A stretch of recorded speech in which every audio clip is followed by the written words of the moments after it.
자, 오늘은 우리 수능특강 문학의 교과서 개념학습 5강에 실린 함세덕의 고목이라는 희곡을 배울 건데요. 자, 여러분, 쌤이 금방 말한 것처럼 이 작품은 희곡이라는 갈래예요. 희곡이라는 갈래가 낯선 친구들도 분명 있을 거예요. 보통 이제 학교에서 좀 시험을 볼 때 문학작품을 주로 낸다라고 하면은 시하고 소설에서 출제를 많이 하는 편이고 이런 극갈래는 좀 배제되는 면이 좀 없지 않아 있었죠. 그러다 보니까 우리 친구들이 벌써 고3인데도 불구하고 이 작품, 이런 갈래를 좀 처음 보는 친구들도 분명 있을 거예요. 그리고 희곡은요, 연극의 대본이고요. 우리가 이러한 연극 대본, 시나리오 이런 것들을 극갈래라고 배워왔어요. 자, 희곡은 연극 대본이고 이 작품은 10년도 4월 모의고사에 출제된 적이 있어요. 고3이겠죠. 4월이니까. 되게 오래전에 출제가 됐죠. 벌써 이게 한 10년이 훌쩍 넘어버렸으니까. 물론 함세덕이라는 이 극작가는 굉장히 유명하지만 고목이라는 작품은 우리의 출제 선상에서는 자주 등장하는 작품은 아니었다라는 걸 알 수 있겠죠. 자, 여러분 제목을 보면요. 고목이에요. 여러분 고목은 아주 오래된 나무란 뜻이죠.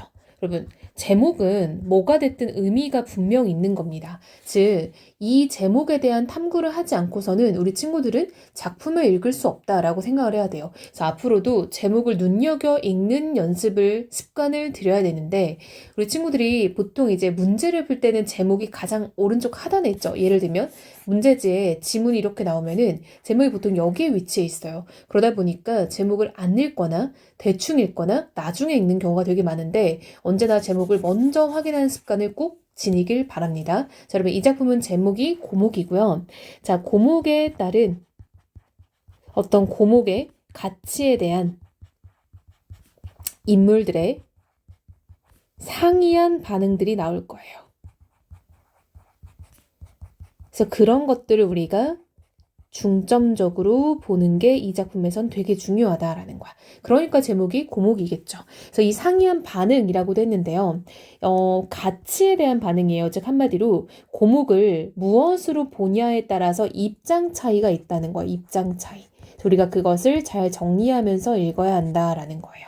이렇게 좀 출제선상에 자주 등장하지 않는 작품은 쌤이 혼자서 분석도 하고 논문도 많이 찾아봐요. 그래서 이제 이 작품 전문에서 과연 중요하게 여기는 건 무엇일까? 이런 것도 많이 보거든요.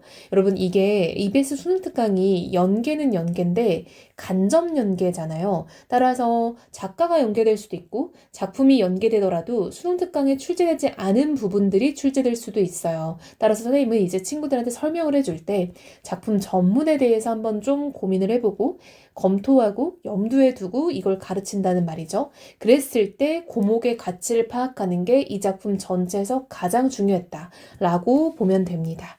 자, 여러분 앞부분 줄거리 읽으면서 한번 정리해 볼게요. 장마와 폭우로 마을 가옥이 침수된 어느 날이라고 되어 있죠. 자, 여러분 이 작품은요. 실제로 1946년에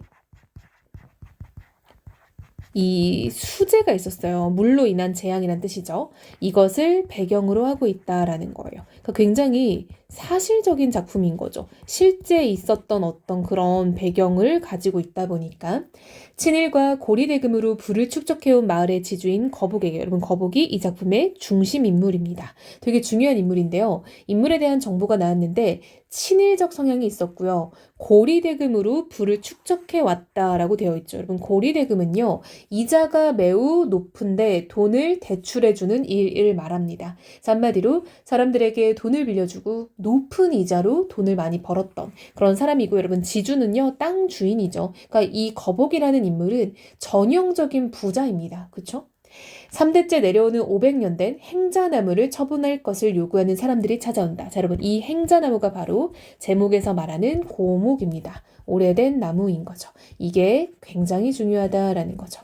자, 이것을 처분할 것을 원하는 사람들이 찾아온대요. 이게 이 작품의 중심 사건이자 중심 갈등입니다.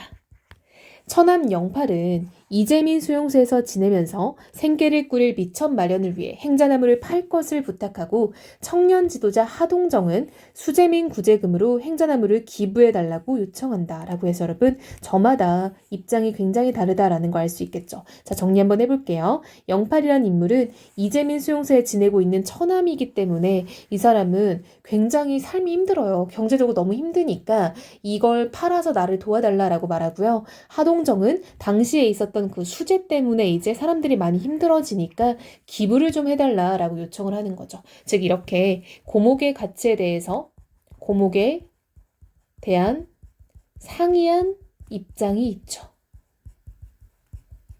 자, 이제 본격적으로 들어가 볼게요. 자, 여러분, 이게 연극의 대본이니까 이렇게 인물들이 나오고 이런 것들을 우리가 대사라고 하죠. 대사 중에서도 이건 사람끼리 주고받는 대화입니다. 그걸 날더러 3,000원에 팔라고? 그야 나도 돈은 탐나. 저 철개에다 모은 것, 그리고 그 돈을 꺼내서 땅을 사는 것. 사실 그 밖에 나한테 낙이라는 건 없다. 하지만 그렇다고 돈을 위해 선조의 유지를 꺾을 수는 없어. 라고 얘기를 하는데요. 자, 지금 거북은요, 제안을 거절하고 있는 상황인데요. 어떻게 거절하고 있냐면요. 이게 조상님의 뜻이다. 라고 얘기를 하고 있어요. 하지만 이것은 표면적인 이유에 불과합니다. 즉 얘는 표면적 이유고요. 그럼 이면적 이유, 즉 내면의 진짜 이유는 뭐냐라고 하면은 이 거북은 자신의 이익을 위해 쓰고 싶은 거예요. 영팔. 하지만 매부, 여러분 매부라는 거는 지금 영팔이 처남이라는 걸 알 수 있고요. 처남은 여러분 아내의 남동생을 말합니다. 저 한 그루 나무로 전재민 일가족이 갱생할 수 있다면 돌아가신 할아버님께서도 지하에서 만족하시지 않겠어요? 라고 해서 자기들이 지금 수재를 입어서 힘드니 좀 도와달라라는 거죠. 부끄럽다. 그게 고인에 대한 손주로서의 예법이냐? 여보라고 하는 거는 이제 이 아내죠. 그쵸? 아내가 자기 남동생과 이제 그 남편 사이에서 좀 중재를 하고 있는 거죠. 거복, 뱉는 듯이. 자, 여러분, 이런 게 바로 이제 극갈래의 특유의 어떤 형식인 거죠. 이런 건 여러분, 지시문이라고 합니다. 지시문. 가로로 나오는 건 지시문인데요. 그 중에서도 얘는 행동 지시문이겠죠. 자, 이거는 배우가 어떻게 연기를 해야 될지를 좀 이제 지시하는 문장입니다. 가다구 오늘은 아니 여보 몇 달 만에 온 사람을 언짢게 생각 말아라. 누님 그만 가보겠소. 너도 어린애처럼 가라고 했다고 금세 일어나니? 너희 매분 원체 그런 분 아니겠냐? 라고 해서 원래도 거북이 좀 그런 사람이다 라는 거를 대화에서 알 수 있죠. 또 가봐야 할 곳도 있으니까 매부 난들 어찌 할아버님의 유언 말씀을 모르겠소. 하지만 소문에 들으니까 매부가 저 나물 이번에 빚인답니다. 기왕 빚을 바에는 날 주시라고 한 거예요. 여러분 보면요. 지금 마을에 떠도는 소문이 있다라는 거 알 수 있겠죠. 즉 마을에는요. 거북이 나무를 벨 거다라는 소문이 있나 봐요. 여러분 이런 것들은 소설에서 충분히 내용일치 문제로 물어볼 수 있으니까 꼭 체크를 해야 됩니다. 고향 떠난 지 10년 한땡 걸치고 자전거 끌고 댕겨 장만한 세간 나부레기들 전쟁통에 다 뺏기고 그래도 해방되고 독립됐다고 고향이라고 찾아오니까 몸붙일 집도 없고 배급 쌀도 없고 일자리도 없군요. 어린 새끼놈은 강냉이를 잘못 먹고 맹장염이 걸려 널브러졌지만 약한 봉 사 먹일 돈이 없어요. 여편네 못 먹어 부항병이 걸렸고 몇 번이고 망설이다가 매부를 찾아하다가 사정 얘기를 한 거예요. 누님 그만 가보겠수. 안녕히 계슈 하고 처남이 떠나가는 거죠. 자, 여러분 우리가 여기서 알 수 있는 건 뭐냐면요. 6.25 전쟁도 있었고 그쵸. 해방도 되고 독립도 되고 고향이라고 찾아오니까 여러분 6.25 전쟁이 아니죠. 미안합니다. 이 전쟁은 이제 태평양 전쟁이겠죠. 한마디로 일제강점기 중에 있었던 여러 전쟁을 말하는 거겠죠. 그쵸? 그리고 해방되고라는 건 이제 1945년에 광복을 말하는 거죠. 그리고 독립도 됐죠. 근데 여전히 살기가 힘들다라고 얘기를 하는 거 있죠. 자, 지금 영팔은요. 시대적 배경을 지금 언급하면서 삶의 힘듦을 얘기하고 있어요. 자, 여러분 이 부분은요. 지금 대화를 통해 인물의 처지가 드러나는 장면이라고 볼 수 있겠죠. 매우 가난하고 그쵸? 지금 가족들이 모두 힘든 상황인 거죠. 자, 중략이 됐습니다, 여러분. 자, 중략 전까지의 장면을 한번 친구들이 줄거리를 요약해서 한번 적어볼까요? 자, 쌤이 적어주기 전에 한번 본인의 힘으로 적어보세요. 중략 전까지는 주로 무슨 이야기가 오갔습니까? 적어보세요, 여러분. 쌤이 계속 답을 알려주는 걸 기다리지 말고 여러분들이 요약을 계속 해봐야 문학작품을 보는 눈이 들어요. 그쵸? 자, 여러분. 고목으로 대표되는 행자나무죠. 행자나무를 둘러싸고 누구와 누구의 대화가 오갔어요? 그렇지. 거북과 누구요? 그렇죠. 영팔이었죠. 근데 영팔은 처남이죠. 자, 둘 사이에서 무슨 얘기가 오갔냐 봤더니 영팔이는요. 자기가 지금 너무 힘든 거죠. 지금 수재민이 된 거예요. 그래서 수재민인 그리고 가난한 본인 가족을 위해 써달라라고 얘기를 하는 거죠. 그랬더니 거북은 그걸 지금 거절하고 있죠. 표면적으로는 뭐 때문에 거절했어요? 조상님의 뜻이다라고 지금 얘기를 하는 거죠. 그쵸? 자, 이제 중략 이유 볼게요. 정 그러시다면 저 행자나무라도 라고 이번엔 동정이라는 사람이 나타났는데요. 여러분 이 동정은요. 그 청년 지도자라고 우리가 소개가 됐었죠. 청년 지도자이자 앞부분 줄거리에 의하면은 이 사람은 행자나무를 기부해달라 라고 지금 찾아온 사람이에요. 괴성에 가까운 소리를 낸다. 아우 깜짝 놀랐나 봐요. 그쵸? 행자나무를요? 라고 지금 굉장히 당황스러워하는 걸 알 수 있죠. 네, 저 나무는 작년 이맘때 수국 아버지께서 자진해서 해군에 공출하기로 하셨던 게 아닙니까? 그것 때문에 서울 해군 무관부에서 소위가 내려왔고 역장 군수, 경찰서장을 위시해서 군관민이 전부 나와 이 나무의 장행을 축하했던 것입니다. 자, 여러분 여길 보면요. 우리가 이 수국 아버지께서 자진해서 해군에 공출하기로 했다라는 거죠. 여러분 이 당시에 해군이라 함은 일제강점기 때 해군이잖아요. 그쵸? 그럼 여러분 일제강점기 때 군인이라 하면 이제 일본과 연관이 있는 그런 사업이었던 거죠. 그쵸? 그래서 그때 공출하려고 했다라는 거는 이제 일제에 기부하는 느낌인 거죠. 그쵸? 그렇죠, 여러분. 그 당시에 해군 무관부, 군인에서도 내려왔고요. 역장, 군수, 경찰서장, 여러분. 이런 사람들이 일제강점기 때 친일에 어떤 앞장서던 친일의라는 말이 안 맞겠죠? 그쵸? 친일에 앞장서던 계급들이 보통 군수, 경찰서장이에요. 그래서 우리 친구들이 일제강점기 때 소설을 읽으면은 이런 인물들이 등장하면은 아, 친일의 어떤 앞잡이들인가라고 생각할 수 있겠죠? 그래서 이게 보통 우리가 채만식의 태평천하라는 작품을 보면요. 거기서도 친일파인 할아버지가 나와요. 근데 그 할아버지가 손자가 2명이 있는데 각각 군수, 경찰서장으로 키우고 싶어 한단 말이에요. 이유는요. 이런 계급을 따면요. 친일하게 너무 좋은 거죠. 자, 막 빌려고 하던 참에 역사적인 일황의 정전 방송이 있어. 구남제로의 공출이 면하지 않았습니까? 자, 여러분 이게 지금 시대적 배경인 거죠. 일황의 정전 방송이라는 건 여러분 일황은 이제 일본 황제를 말하는 거죠. 일본의 왕을 말하는 거고요. 정전이라는 건 전쟁을 정지한다라는 거죠. 이제 태평양 전쟁의 중지를 말하는 거겠죠. 군함 재료의 공출이 면하지 않았습니까? 그러니까 그때 공출하신 셈치고 기부해 주십시오. 새로운 시대의 온갖 장애물인 일제의 잔재를 뿌리째 뽑아버리는 것도 될 겸 일석이조입니다. 라고 지금 주장을 하고 있죠. 자, 여러분 새로운 시대람 하면 이제 독립의 시대를 말하는 거겠죠. 즉 일제강점기가 끝난 광복의 시대를 말하는 거죠. 광복 후의 시대에 온갖 장애물인 일제의 잔재, 여러분 이 일제의 잔재라고 표현하는 거는 이 행자나무를 말하는 거죠. 왜냐하면 여러분 행자나무가 당시에 군에 기부하려고 했던 목적이 있었잖아요. 그쵸? 근데 여러분 이 군에 기부하려고 했다라는 것 자체가 어떻게 보면은 일제의 친일에 가담하는 거나 마찬가지인 거죠. 그쵸? 일제한테 뭔가를 바치는 건데. 그러니까 그러려고 했던 그 행자나무 뽑아서 우리가 정신을 바로 세우자라는 거죠. 하선생, 저 나무는 할아버님께서 돌아가실 때 나라를 위해서 유익히 쓰도록 하라고 아버님께 유언하신 거예요. 그 유언을 아버님께서 수국 아버지한테 계승시키고 돌아가신 건 아마 이 동네 사람들 모르는 사람이 없을 것입니다. 하지만 수국 아버지께선 작년 공출을 자진 신청하실 때도 군수와 서장한테 나라를 위해 써달라고 하지 않았습니까? 그땐 어떤 게 내 나라인지 사실 분간을 못했었어. 자, 여러분 발뺌하고 있죠? 어떤 게 내 나라인지. 자, 여러분 그 당시에는 이제 그 거북이 친일을 하던 당시잖아요. 그쵸? 친일 당시 일본을 본인의 나라라고 생각을 했다라는 거죠. 그래서 지금 내가 그 당시에는 잘못 생각했어 라고 변명하는 거죠. 그냥 열심히 친일한 건데. 하지만 이렇게 해방이 돼서 내선일체란 새빨간 거짓말이고 우리는 결코 일본 놈의 한국 시민이 아니라는 것을 확실히 알았어. 그러니 이번에야말로 우리 대한나라를 위해서 쓸 작정이요 라고 얘기를 하고 있죠. 자, 여러분 이런 부분도 보면요. 그 당시에 내선일체 이런 거 다 일제강점기 때 쓰던 용어인 거죠. 한국 시민 이런 것들. 그래서 이런 게 다 당시에 일제강점기라는 시대적 어떤 그런 상황을 알 수 있는 말들이죠. 영팔씨가 전함으로 가구를 맹글어 갱생할 수 있고 천여 명 수의 동포가 그 돈으로 구원될 수 있다면 그야말로 할아버지 유언 말씀을 충실히 이행하는 길이 아니겠습니까?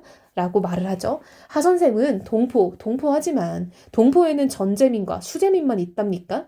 공장 주인도 있고 상인도 있고 곽교장 같은 목사도 있고 순사 형사도 있고 또 나 같은 지주도 있어. 나는 이 사람들, 즉 다시 말하면 조선 3천만 동포들을 다 같이 위해서 쓰고 싶단 말이오. 목전에서 잠깐 고생하는 전제민 수제민들만이 아니라 삼천리 우리 금수강산에 사는 3천만 대한민족 전부를 위해 쓰고 싶단 말이오. 라고 말은 참 거창하죠. 그냥 지금 동정한테 기부를 안 하고 싶은 건데, 그쵸?